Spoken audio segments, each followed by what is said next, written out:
जय हिंद दोस्तों, मैं हूं प्रभात। पीसीएस शिक्षा के मंच पे आप तमाम अभ्यर्थियों का हार्दिक अभिनंदन है। आज चर्चा के मुख्य बिंदु में है पॉलिटी का लेक्चर नंबर 19।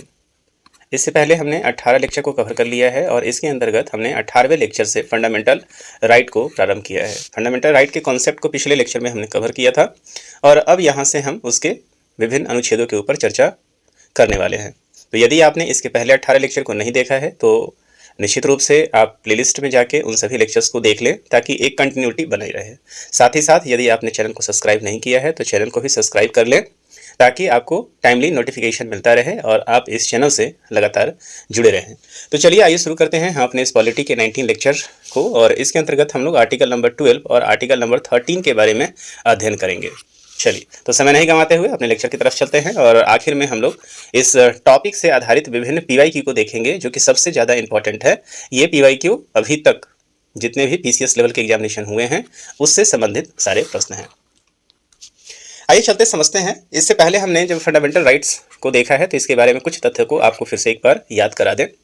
तो फंडामेंटल राइट जैसे हम लोग मौलिक अधिकार कहते हैं, इस मौलिक अधिकार को कहाँ से लिया गया है तो ये यूएसए के बिल ऑफ राइट्स से लिया गया है। इस चीज़ को आप याद रखेंगे, इसे बिल ऑफ राइट्स से लिया गया है, ये यूएसए से प्रेरित है और साथ ही साथ इसे मैग्ना कार्टा भी कहा जाता है। मैग्ना कार्टा क्यों कहा जाता है? क्योंकि आपको याद है कि यूके में 1215 ईस्वी में लोगों के लिए, अपने नागरिकों के लिए राजा ने जो सबसे पहले कुछ अधिकार दिए थे उसको क्या कहा जाता था? मैग्ना कार्टा कहा जाता था। तो इसको क्या कहा जाता है? बिल ऑफ राइट्स कहा जाता है। इसके अलावा भारतीय संविधान में या भारत के आज़ादी के समय से इसकी मांग उठती रही। 1895 में बाल गंगाधर तिलक के बारे में आपको याद आ रहा होगा और फिर उसके बाद लगातार जो है सबसे इंपॉर्टेंट था मोतीलाल नेहरू का रिपोर्ट 1928 का, जिसके अंतर्गत इसकी मांग उठी थी। अंततः आपने देखा होगा कि स्वतंत्रता संग्राम के बाद जब हमारा अपना संविधान होता है तो उस संविधान के भाग 3 के अंतर्गत आर्टिकल नंबर 12 से लेकर 35 में हमारे लिए फंडामेंटल राइट्स को रखा गया है। फंडामेंटल राइट्स की सबसे बड़ी खूबसूरती ये है कि यह राज्य के विरुद्ध है, ये राज्य के एगेंस्ट है, जो लोगों के हितों के लिए काम करता है और इसका जो संरक्षक है वो संरक्षक खुद जो है वो सुप्रीम कोर्ट और हाई कोर्ट है, जिसके लिए हम लोग आगे पढ़ेंगे कि आर्टिकल नंबर 32 और आर्टिकल नंबर 226 के अंतर्गत जो है वो ये कोर्ट्स जो है वो रिट भी जारी कर सकते हैं। यहाँ हम लोगों ने अब चलिए प्रारंभ करते हैं हम लोग आर्टिकल नंबर 12 से, चूंकि इसकी शुरुआत आर्टिकल 12 से ही होती है। तो आर्टिकल नंबर जो 12 है अर्थात अनुच्छेद नंबर जो 12 है इस पूरे फंडामेंटल राइट्स के लिए उन ऑर्गेनाइजेशनों को डिफाइन करती है या शब्द स्टेट को डिफाइन करती है। जहां जहां ये शब्द आएगा तो इस राज्य के लिए, केवल राज्य जो है नॉर्मल साधारण स्थिति में हम किसे कहते हैं? राज्य जो, जैसे भारत में 28 राज्य और 8 केंद्र शासित प्रदेश हैं, तो हम लोग सिर्फ ये समझते हैं कि जो 28 जो ये राज्य हैं आज के समय में, उसी के लिए इस राज्य शब्द का इस्तेमाल किया गया होगा। लेकिन फंडामेंटल राइट अर्थात जो कॉन्स्टिट्यूशन है हमारा, उसके अंतर्गत अनुच्छेद नंबर 12 इस बात को डिफाइन करता है कि राज्य जो है यहाँ पे एक इंस्टीट्यूशन के लिए प्रयुक्त किया गया है पूरे इस फंडामेंटल राइट्स में। आइए समझते हैं। तो अनुच्छेद 12 में भाग 3 के प्रयोजनों के लिए राज्य शब्द को परिभाषित किया गया है। इसी परिभाषा को आगे भाग 4 के लिए भी लागू किया गया है। तो भाग 4 में क्या है आपको याद होना चाहिए। तो भाग 4 है ये आर्टिकल नंबर 36 से लेकर 51 और यहाँ हम लोग डीपीएसपी की बात करते हैं, जहाँ पे राज्य के नीति निर्देशक की बात करते हैं। साथ ही साथ इस स्टेट जो हम बात कर रहे हैं इसका जो डेफिनेशन है उसको यूज किया जाएगा कहाँ पे? भाग 6 में भी यूज किया जाएगा, जहां राज्य के विधानमंडल के बारे में जिक्र किया गया है। यहाँ भी आर्टिकल नंबर 152 से लेकर 237 का आप जिक्र कर रहे हैं। तो इस परिभाषा को भाग 4 के लिए लागू किया गया है। साथ ही साथ भाग 6 के प्रयोजनों के लिए भी अनुच्छेद 152 राज्य शब्द को स्पष्ट करता है। अब समझते हैं कि अनुच्छेद जो 12 है उसके अनुसार राज्य शब्द से निम्नलिखित शामिल हैं। राज्य शब्द के अंतर्गत हम किसे राज्य के अंतर्गत समझेंगे? तो सबसे पहले तो इस बात को स्पष्ट किया है इस पैरा ने कि राज्य जो शब्द है वो किस किस आर्टिकल के लिए लागू होगा। तो यहाँ पे इन्होंने बताया कि भाग 4 में भी ये लागू होगा, भाग 6 में भी लागू होगा, है ना। इसके बाद हम समझते हैं कि अनुच्छेद 12 के अंतर्गत जो है राज्य शब्द किस किस के लिए आएगा। तो भारत की सरकार एवं संसद, तो इसके लिए राज्य के अंतर्गत कौन आएंगे? भारत की सरकार आ जाएगी, उसके संसद आ जाएंगे। अगेन राज्य की सरकारें आएंगी और उसका विधानमंडल आएगा। मतलब यदि कहीं लिखा हुआ है कि राज्य को इंस्ट्रक्ट किया जाता है या राज्य ऐसा नहीं करेगा, तो राज्य कहने का मतलब राज्य ऐसा कोई भी काम नहीं करेगा जो फंडामेंटल राइट के शक्तियों को कम करता है। तो राज्य वहाँ कहने का मतलब उसके अंतर्गत कौन कौन आ जाएंगे? राज्य की सरकारें आ सकती हैं, संसद आ सकती हैं, स्टेट में जो है विधानमंडल आएगा, सभी स्थानीय प्राधिकारी एवं अन्य प्राधिकारी। तो कुल मिला के यहाँ पे आप देखेंगे 4 मेजर संस्थान की बात यहाँ पे की गई है। अब आगे समझते हैं कि ये 4 कौन कौन से हैं। अनुच्छेद 12 के संदर्भ में जो प्राधिकारी शब्द का इस्तेमाल किया गया है, इससे तात्पर्य है किसी ऐसे व्यक्ति या निकाय से जिन्हें विधि, उपविधि, आदेश या अधिसूचना आदि बनाने या जारी करने और प्रवर्तित करने की शक्ति प्राप्त है। मतलब सरकार ने जिसे संवैधानिक पद पे बैठाया है और वैसा व्यक्ति जिसे किसी तरीके का उसी तरह का आज्ञा जारी करने का या आज्ञा देने का क्या दिया गया है, शक्ति दिया गया है, वो भी इस आर्टिकल नंबर 12 के राज्य शब्द के अंतर्गत आएंगे। स्थानीय प्राधिकारी के अंतर्गत कौन कौन से आ जाएंगे? नगर पालिकाएं आएंगी, डिस्ट्रिक्ट आएंगी, बोर्ड, ग्राम पंचायत, माइनिंग सेटलमेंट बोर्ड आदि संस्थाएं इसके अंतर्गत आ जाती हैं। तो वहाँ जो हमने 4 टॉपिक को डील किया था, वहाँ पे संसद तो आपको क्लियर है, संसद क्या होता है, विधानमंडल क्या होता है, केंद्र स्तर पे संसद है, राज्य स्तर पे जो है विधानमंडल है, ये चीज़ तो ठीक है, ये तो सभी समझते हैं। लेकिन इसके अलावा जो प्राधिकारी शब्द है, प्राधिकारी शब्द का इस्तेमाल ऐसे लोगों के लिए किया गया है जो किसी तरीके के ऑर्डर को पास कर सकते हैं। ठीक है, इसके अंतर्गत जो है वो लोकल लेवल पे डिस्ट्रिक्ट बोर्ड, ग्राम पंचायत, माइनिंग सेटलमेंट बोर्ड, ये सारी संस्थाएं जो आ जाएंगी। आगे देखिए, अन्य प्राधिकारी जो शब्द है उसका क्या मतलब है? तो अन्य प्राधिकारी के अंतर्गत ऐसे प्राधिकारी या निकाय आते हैं जो संविधान या किसी परिनियम के द्वारा सृजित किए जाते हैं। मतलब संविधान ने यदि कोई एक्ट बनाकर उसको पास किया है, और संविधान मतलब क्या है, संसद से पास हुआ है, विधानमंडल से पास हुआ है, तो वो अन्य प्राधिकारी के अंतर्गत और वो आज्ञा दे सकता है ना। बहुत सारे इंस्टीट्यूशन हैं जो क्या है, एक्ट के माध्यम से बनाए गए हैं, इनका जिक्र जो है मूल संविधान में नहीं है। तो क्या वो यदि संविधान की धारा से वो निकले हुए हैं, यदि वो विधायिका के द्वारा निकले हुए हैं, तो वो भी राज्य के अंतर्गत आएंगे, इसमें कहीं से कोई संशय नहीं है। और जिन्हें विधि, उपविधि आदि बनाने की शक्ति प्राप्त है, किंतु उनके द्वारा संप्रभु शक्ति का प्रयोग आवश्यक नहीं है। तो ये सब आर्टिकल 12 के अंतर्गत जो राज्य का डिफिनीशन है वो सभी इसके अंतर्गत आएंगे। आगे समझते हैं, तो ऑर्गेनाइजेशन वाइज देखते हैं। तो विभिन्न न्यायिक निर्णयों के अनुसार स्थानीय एवं अन्य प्राधिकारी के अंतर्गत निम्नलिखित राज्य हैं। मतलब राज्य के अंतर्गत और क्या क्या है, देखिए आप इसको कितनी बार पूछा गया है, यूपीपीसी से पूछा गया है, और इस तरह के जो है क्वेश्चन आपसे पूछ लिया जाएगा, निम्नलिखित से कौन से हैं, कौन सा जो संस्थान है वो राज्य के लिए नहीं आता है, जहाँ पे आर्टिकल नंबर 12 का जिक्र किया गया है। तो देखिए, LIC जीवन बीमा निगम, तेल एवं प्राकृतिक गैस आयोग दैट इज ONGC, कारखाना, विश्वविद्यालय, विधिक शक्तियाँ जैसे कानून, निगम, सरकारी कंपनियां, society, international airport authority, international airport authority की बात हो रही है, यहाँ आईको की भी बात की जा रही है, उत्तर प्रदेश राज्य भंडार निगम, भारत पेट्रोलियम निगम, भारत सांख्यिकी संगठन that is ISO, Uttar Pradesh cooperative bank. ये सारे संस्थान चूंकि सरकारी संस्थान हैं तो ये भी इसके अंतर्गत आएंगे। भारतीय कृषि अनुसंधान, ठीक है, जिसको हम लोग इंडियन एग्रीकल्चर अनुसंधान रिसर्च ऑर्गेनाइजेशन कहते हैं। भारतीय खाद्य निगम भी इसके अंदर, FCI, स्टील अथॉरिटी, सेल जिसे कहते हैं, central inland water transport corporation, भागीदारी फर्म, सैनिक स्कूल सोसाइटी। तो ये सारे के सारे मतलब कुल मिला के आप ये कहें कि वैसे सभी संस्थान जो राज्य के विशेष अंग हैं, मतलब जो एक्ट के माध्यम से बने हुए हैं, वो सभी राज्य के लिए। और क्यों लाया गया है? क्योंकि जब ये कोई आदेश जारी कर रहा है, जब ये आर्टिकल कहेगा कि राज्य को ये काम नहीं करना है, तो वो यहाँ पे राज्य कहने का मतलब उसके अंतर्गत ये सभी ऑर्गेनाइजेशन आ जाएंगे।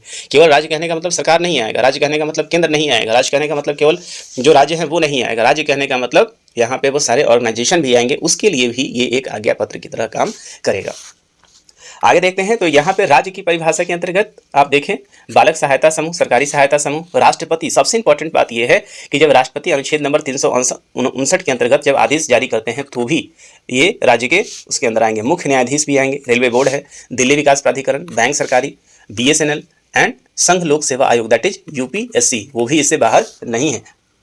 आगे देखते हैं, अब कौन सा राज्य नहीं माना गया है। देखिए, एक चीज आपने गौर किया होगा कि सरकारी सभी ऑर्गेनाइजेशन या सरकारी एक्ट या विधायिका के एक्ट के द्वारा जो बन के आए हैं वो सभी के सभी इस राज्य शब्द के अंतर्गत आए हैं। लेकिन कुछ चीज़ें अपवाद भी हैं जो इसके अंतर्गत नहीं हैं, कुछ इसमें सरकारी हैं, कुछ इसमें प्राइवेट हैं। आइए समझते हैं। तो पहला चीज़, संवैधानिक एवं संसदीय अध्ययन समिति जो टेकराज बनाम भारत संघ के अंतर्गत आया था, उसका देखिए राष्ट्रीय शैक्षणिक एवं अनुसंधान जिसको हम लोग NCERT कहते हैं, राष्ट्रीय सहकारी उपभोक्ता संघ, ICICI बैंक प्राइवेट है, वक्फ बोर्ड ये मुस्लिमों का एक ऑर्गेनाइजेशन है, जो बोर्ड है जो सारी संपत्ति को डील करती है। आजकल तो इसको लेकर बहुत सारा विवाद भी चल रहा है।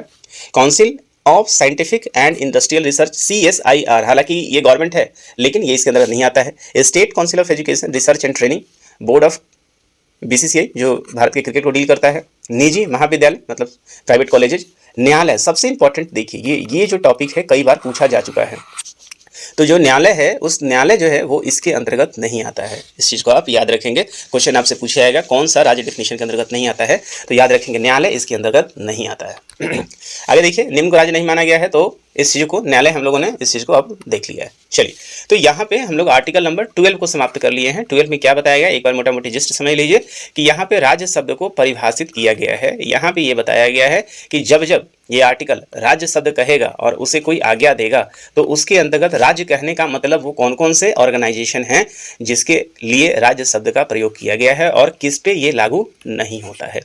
इसको आर्टिकल नंबर 12 एडजेक्ट रूप से कहता है। इस बात को आप याद रखेंगे। चलिए, अब चलते हैं हम लोग आर्टिकल नंबर 13। आर्टिकल नंबर 13 जो है वो काफ़ी है, जिसको आप लोग law inconsistent with fundamental rights, इसके बारे में चर्चा करता है।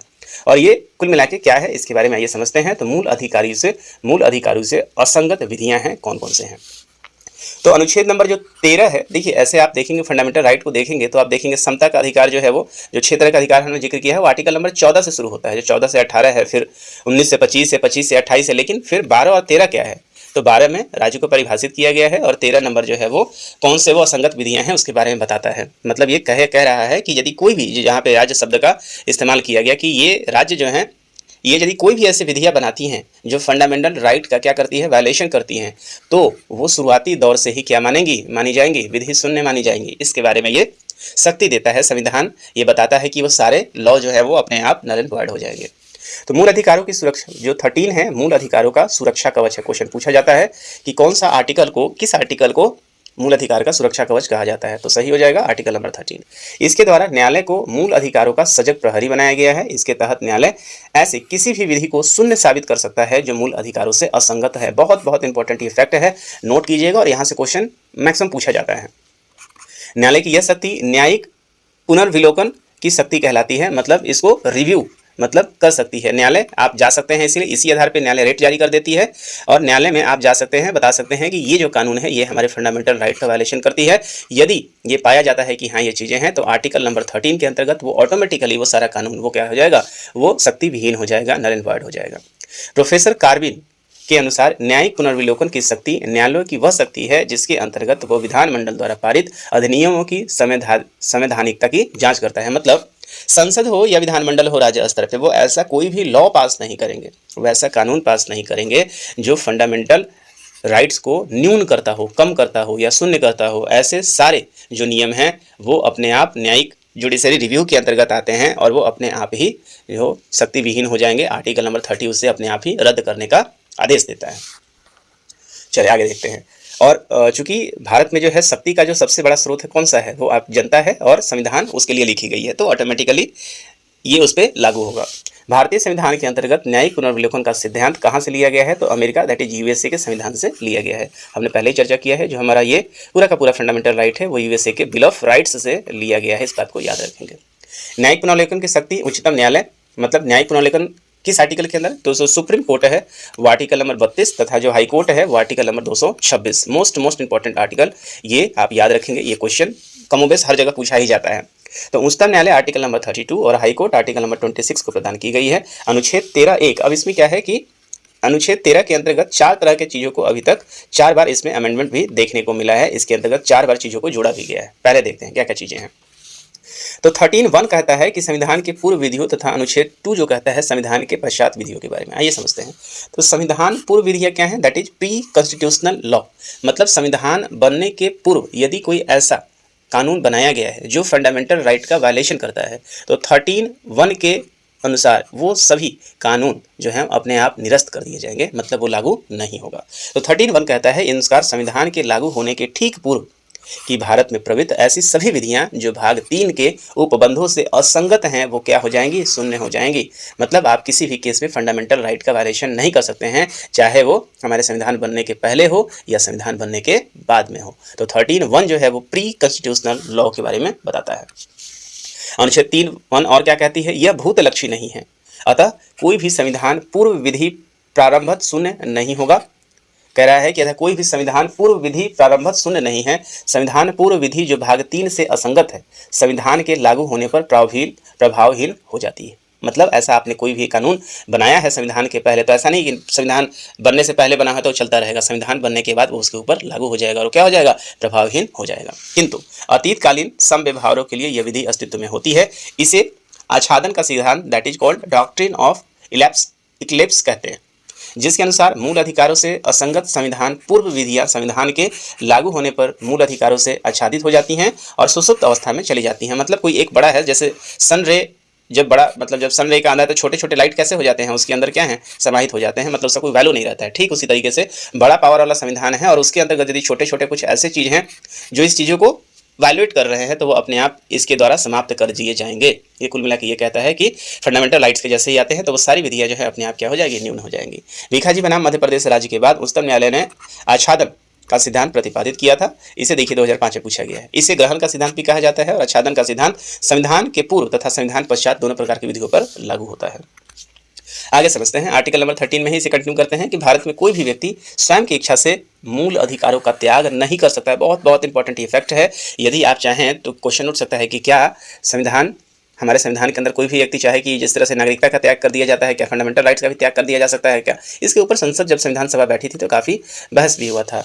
ये मूलतः कहाँ से लिया गया है? अमेरिका में ऐसी व्यवस्था है कि कोई चाहे कि मैं अपना जो मूल अधिकार त्याग कर सकते हैं, तो यूएसए में ऐसी व्यवस्था है। तो जबकि अमेरिका में कोई भी नागरिक स्वेच्छा से अपना मूल अधिकार त्यागना चाहे तो वैसा कर सकता है, लेकिन भारत में ऐसा नहीं है। भारत में जैसे ही आप भारत के नागरिक हैं वैसे ही आपको मूल अधिकार मिल जाते हैं। यहाँ तक कि जो विदेशी भारत में आते हैं, जो यहाँ के प्रवासी नहीं हैं, उनको भी कुछ मूल अधिकार मिलता है। तो ठीक उसी तरीके से न्यायालय का मानना था, जब उस समय लागू किया जा रहा था, न्यायालय का मानना था कि भारत की अधिकांश जनसंख्या निरक्षर और गरीब है। मतलब तत्कालीन परिवेश में जब संविधान सभा बैठी थी, जब संविधान बन रहा था, उनका मानना था कि भारत की जो अभी अधिकांश जनसंख्या क्या है, निरक्षर है, गरीब है, उन्हें पता नहीं है कि अपना हित क्या है। मैं फंडामेंटल राइट को त्याग दूंगा तो उससे मेरे ऊपर क्या असर पड़ेगा। तो भारत के लोग अभी ऐसे नहीं हैं जिसने अपने मूल अधिकारों की पर्याप्त जानकारी और चेतना नहीं है। इसलिए कुछ लोग अपने स्वार्थों के लिए इसका दुरुपयोग कर सकते हैं और इससे खतरनाक स्थिति पैदा हो जाएगी। यही कारण है कि अभी भारत में वैसी व्यवस्था नहीं है कि आप अपने स्वेच्छा से फंडामेंटल राइट का त्याग कर सकें। आगे समझते हैं 30 नंबर 2 जो है ये संविधान के बाद, मतलब संविधान बनने के बाद लागू होने की बात कहता है। तो पोस्ट कॉन्स्टिट्यूशन लॉ के बारे में बताता है। ये कहता है कि संविधान के लागू होने के पश्चात विधानमंडल द्वारा निर्मित विधियों के बारे में है। इसके अनुसार राज्य कोई विधि नहीं बनाएगा जो भाग 3 के द्वारा प्रदत्त मूल अधिकारों को छीनती है या उसे न्यून करती है। ऐसी कोई विधि जो इस खंड के उल्लंघन में होगी, उल्लंघन की सीमा तक शून्य मानी जाएगी। इस बात को स्पष्ट करता है। मतलब राज्य या संसद कोई भी यदि ऐसे कानून को पास करती है तो उसके ऊपर कौन करता है? उसके ऊपर न्यायालय क्या करता है? उसको चेक करता है और चेक करके देखता है कि ये जो न्यायालय, ये जो कानून है, क्या वो किसी तरीके के फंडामेंटल राइट का वायलेशन करता है क्या? इसीलिए जुडिशियल रिव्यू के अंदर होते हैं। और यदि ऐसा होता है तो जो पैरा इस जुडिशियल रिव्यू इस फंडामेंटल राइट का वायलेशन करता है ऑटोमेटिकली क्या हो जाएगा? शून्य हो जाएगा। तो ऐसी विधि प्रारंभ से ही शून्य हो जाएगी और यहाँ उल्लंघन को सीमा तक, तो ये क्या आएगा, किस आर्टिकल के अंदर आएगा? आर्टिकल नंबर 32 के अंदर आएगा। यह पृथकीकरण के सिद्धांत से डॉक्ट्रिन ऑफ सिवियरिएबिलिटी से संबंधित है। इसके अनुसार यदि किसी अधिनियम का एक भाग मूल अधिकारों का उल्लंघन करता है किंतु शेष भाग नहीं, तो मूल अधिकार का उल्लंघन करने वाला भाग को शेष भाग से उन अधिनियम के मूलभूत उद्देश्यों को समाप्त किए बिना पृथक किया जा सकता है। मतलब यदि कोई ऐसा पूरा का पूरा कानून है और उसका कुछ एक पैरा जो है वो फंडामेंटल राइट का वायलेशन करता है, तो इस पूरे मूल में से इस वाले हिस्सा को क्या कर दिया जाएगा? हटा दिया जाएगा, पूरा चीज निरस्त नहीं किया जाएगा। तब उस पर अधिनियम को शून्य घोषित न कर केवल मूल अधिकारों से असंगत भाग को ही शून्य घोषित किया जाएगा। अर्थात अधिनियम को वैध तथा अवैध भाग के पृथक कर सिर्फ अवैध भाग को शून्य किया जा सकता है। परंतु यदि वैध भाग अवैध भाग से इस प्रकार अभिन्न रूप से जुड़ा हुआ है कि अवैध भाग के पृथक करने पर अधिनियम का मूल उद्देश्य विफल हो जाता है, तब न्यायालय द्वारा पूरा अधिनियम अवैध घोषित कर दिया जाएगा। मतलब यदि इस पोर्शन को हटाने के बाद इस पूरे कानून के ऊपर बहुत ज़्यादा असर नहीं पड़ता है तब तो ठीक है, लेकिन ये बिल्कुल कोरिलेटेड है और इससे क्या है कि पूरा जो ये इनका उद्देश्य है वो खत्म हो जाता है। तो वैसे केस में जो न्यायालय है इस पूरे नियम को, पूरे विधि को क्या कर देगा? रद्द कर देगा। ज्ञातव्य है कि मूल अधिकारों से असंगत संविधानोत्तर विधि आरंभ से ही शून्य मानी जाती है। तो कुल मिला के आपने ये समझा कि आर्टिकल नंबर 3 का सब क्लॉज 1 ये संविधान लागू होने के पहले उन सारी विधियों को न्यून करता है जो फंडामेंटल राइट का वायलेशन करती हैं, और अधिकार जो सब क्लॉज 2 है ये संविधान लागू होने के बाद वैसा इंस्टीट्यूशन जो अभी तक कानून वैसा बनाई है उनको न्यून करता है और आगे भी यदि कोई बनाती रहेगी उसे भी ये न्यून कर देगा। इस बात को याद रखेंगे। 13(3) क्या कहता है? 13(3) का जो सब क्लॉज 1 है वो कहता है कि इस अनुसार विधि के अंतर्गत भारत के राज्य क्षेत्र में विधि का प्रभाव रखने वाला कोई भी अध्यादेश, आदेश, नियम, विनियम, उपनियम, अधिसूचना, रूढ़ि या प्रथा को समावेशित किया गया। मतलब ऐसा कोई भी नियम जो आपके रीति में शामिल है और वो इसका उल्लंघन करता है, जैसे कोई पुराने समय से चला आ रहा हो, कोई विधि ऐसा हो, कोई पारंपरिक चीज़ ऐसा हो, उसे भी ये विधि शून्य कर देगा। सर्वप्रथम शंकरी प्रसाद बनाम भारत संघ के मामले में सुप्रीम कोर्ट के समक्ष ये प्रश्न आया कि क्या आर्टिकल नंबर 368 जो कि संविधान संशोधन है के अंतर्गत किया गया संवैधानिक संशोधन अनुच्छेद 13 के अर्थों में विधि है क्या? मतलब यदि संशोधन किया जाता है वही विधि के अंतर्गत आएगा। तो न्यायालय ने कहा कि अनुच्छेद नंबर 13 के संदर्भ में विधि के अंतर्गत विधानमंडल द्वारा अपनी साधारण विधायी शक्ति आर्टिकल नंबर 245 के प्रयोग में बनाई जाती है, न कि संवैधानिक शक्ति विधि है। सज्जन सिंह बनाम राजस्थान राज्य के मामले में भी इस बात का अनुसरण किया गया है। गोलकनाथ बनाम पंजाब राज्य के मामले में उक्त निर्णय को पलट दिया गया और संवैधानिक संशोधन को अनुच्छेद 13 के अर्थों में विधि माना गया। कहने का मतलब यह है कि यदि कोई आप अमेंडमेंट करते हैं तो भी आप इसके अंतर्गत आएंगे। अतः अब संविधान संशोधन द्वारा मूल अधिकारों की कमी नहीं की जा सकती। देखिए, अब दो चीजें हैं, एक कहा कि संविधान लागू होने के पहले, एक संविधान लागू होने के बाद। एक कह रहा है क्या अमेंडमेंट करके कर सकते हैं क्या, ये भी क्वेश्चन आया। तो अमेंडमेंट, ये स्पष्ट हो गया कि अमेंडमेंट के माध्यम से भी या किसी भी माध्यम से भी फंडामेंटल राइट की शक्तियों को कम नहीं कर सकते हैं। सर्वोच्च न्यायालय ने इस बात में भविष्य लक्ष्य विधि का सिद्धांत, that is principle of prospective over ruling प्रतिपादित किया। संसद को यह बताना नागवार गुजरी और 24वें संविधान संशोधन 1971 द्वारा संवैधानिक संशोधन विधि को अनुच्छेद 13 से बाहर कर दिया गया। ज्ञातव्य है कि इसका उल्लेख आर्टिकल नंबर 13(4) में जोड़कर देखा गया। कुल मिला के आप कहें यहाँ पे जो आर्टिकल नंबर 13 है, उन सारे प्रावधान को संविधान बनने से पहले, संविधान बनने के बाद या अमेंडमेंट के माध्यम से उन सारे रूल्स को क्या करती है, नल एंड वॉइड करती है, जो फंडामेंटल राइट्स का वायलेशन करता है। इसीलिए सुप्रीम कोर्ट और हाई कोर्ट को क्या है, इसका संरक्षक भी माना गया है। केशवानंद भारती और केरल जो प्रसिद्ध मामला था 1973 का, उस मामले में उच्चतम न्यायालय ने उक्त संशोधन को वैध घोषित करते हुए कहा कि संविधान संशोधन अनुच्छेद नंबर 13 के अर्थों में विधि नहीं है, अतः संसद मूल अधिकारों में संशोधन कर सकती है, किंतु इस प्रकार नहीं कि उसका आधारभूत ढांचा प्रभावित हो जाए। अब एक और क्वेश्चन है कि क्या फंडामेंटल राइट जो है उसके अंदर क्या संशोधन किया जा सकता है क्या? तो संशोधन तो आप कर ही सकते हैं, लेकिन किसी भी कंडीशन में इसका उद्देश्य बाधित नहीं होना चाहिए, लोगों का हित प्रभावित नहीं होना चाहिए। इस प्रकार इस वाद में संविधान के आधारभूत ढांचे, बेसिक स्ट्रक्चर सिद्धांत का भी सिद्धांत को, ये बीपीएससी ने क्वेश्चन पूछा था। ये क्वेश्चन हाल फिलहाल के last to last examination, if I am not wrong, 2022 में इस क्वेश्चन को बीपीएससी ने पूछा था। चलिए आइए समझते हैं आगे। तो ये जो है आप समझे कि अभी तक जो है आर्टिकल नंबर 13 से लेकर हम लोगों ने 1 to 4 के बीच में ये सारे कहानी को हम लोगों ने देख लिया है। और यहाँ से स्पष्ट ये है कि 12 में क्या बताया गया और 13 में क्या बताया। तो 12 में डेफिनेशन राज्य का है और 13 के अंतर्गत आपने ये देखा कि किस किस चीज़ को फंडामेंटल राइट, मतलब ऐसी कोई भी विधि, चाहे वो भूत में हो, चाहे वर्तमान में हो, चाहे वो भविष्य में हो, आप इसके अंतर्गत फंडामेंटल राइट की शक्ति को कम नहीं कर सकते हैं। मुझे उम्मीद है कि आर्टिकल नंबर 12 और आर्टिकल नंबर 13 जो है वो आपको समझ में आ गया होगा। आइए चलते हैं इसे संदर्भित कुछ पीवाईक्यू सेक्शंस को देखते हैं, क्या क्या क्वेश्चन अभी इसके ऊपर बनाए गए हैं, जो टॉपिक हमने पढ़ा है वो कितना तर्कसंगत हमारा रहा। तो भारतीय संविधान, इससे पहले मैंने पीआईक्यू में 10 क्वेश्चन को डील किया था जो पिछले टॉपिक से संबंधित था। आइए समझते हैं, भारतीय संविधान का कौन सा अनुच्छेद संवैधानिक प्रावधानों को संघीय संसद या राज्य विधानपालिका द्वारा बनाए गए नियम या कानूनों पर प्राथमिकता प्रदान करता है। अभी अभी हम लोगों ने इसके बारे में चर्चा किया है। तो कौन सा है, तो आर्टिकल नंबर 13 इन सारे कानूनों को क्या करता है, ये विधि शून्य कर देता है। तो याद रखेंगे आर्टिकल नंबर 13। भारतीय संविधान का कौन सा अनुच्छेद संवैधानिक प्रावधानों को संघीय संसद या राज्य विधानपालिका द्वारा बनाए गए नियम कानूनों को प्राथमिकता प्रदान करता है, इसको याद रखिए। आगे देखिए, भारतीय संविधान का अनुच्छेद 13 का मुख्य उद्देश्य निम्नलिखित में से किसके संदर्भ में संविधान की सर्वोच्चता सुनिश्चित करता है। तो किसके संदर्भ में करता है, डीपीएसपी मौलिक अधिकार। तो आर्टिकल नंबर किसके, आर्टिकल नंबर जो है वो आप देखेंगे कि मौलिक अधिकार की सर्वोच्चता को सिद्ध करता है। तो ये अभी तक जो प्रश्न है ये मुख्य रूप से आर्टिकल नंबर 12 और 13 से अभी तक जो प्रश्न है वो पूछे गए हैं। इस चीज़ को आप याद रखिएगा। ये जो प्रश्न आप देख रहे हैं यूपी पीसीएस 1999 का है और इसके पहले भी प्रश्न पूछे गए हैं। तो मुझे उम्मीद है कि आप अभी तक इस वीडियो के माध्यम से आर्टिकल नंबर 12 और 13 को समझ चुके होंगे और इसके आगे हम अपने डिस्कशन को कंटिन्यू किए रहेंगे और अगले वीडियो में हम लोग आर्टिकल नंबर 14 को समझने का प्रयास करेंगे, जहां हम लोग समता के अधिकार को समझेंगे।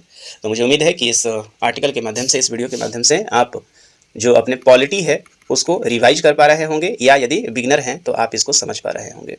मेरा उद्देश्य है कि मैं कम समय में एक अच्छे ऑथेंटिक मटेरियल के माध्यम से, बुक के माध्यम से आपको टॉपिकों को समझा पाऊँ। मैं अपने उद्देश्य में कितना सफल हो पाया हूं अभी तक, इसको लेकर आप अपने कमेंट बॉक्स में जरूर कमेंट करें। और यदि आपने चैनल को सब्सक्राइब नहीं किया है तो सब्सक्राइब जरूर करें, और हमारा उत्साहवर्धन इससे होता है और अगले वीडियो बनाने के लिए भी हमें प्रेरणा मिलती है। तो आज के इस टॉपिक में यही तक रखते हैं, मिलेंगे आपसे हम अगले टॉपिक में। तब तक आप अपने तैयारी को और भी मजबूत बनाते रहिए, पढ़ाई को कंटिन्यू किए रहिए, हार कभी मानना नहीं है, ठीक है। एक विद्यार्थी का जीवन लगातार संघर्ष करने से होता है। असफलता पूरे जीवन में मिले, लेकिन सफलता एक बार ही इन सभी को ढक देती है। तो परिश्रम कभी व्यर्थ जाता नहीं है, आप लगातार मेहनत करते रहें, एक न एक दिन वो समय आएगा जब आपको इसका सार्थक परिणाम मिलेगा। तो इसी पॉजिटिव कोट के साथ मैं इस अपने सेशन को समाप्त करता हूँ। मिलेंगे हम आपसे अगले सेशन में, तब तक के लिए स्टे ट्यून। जय हिंद, दिस इज प्रभात।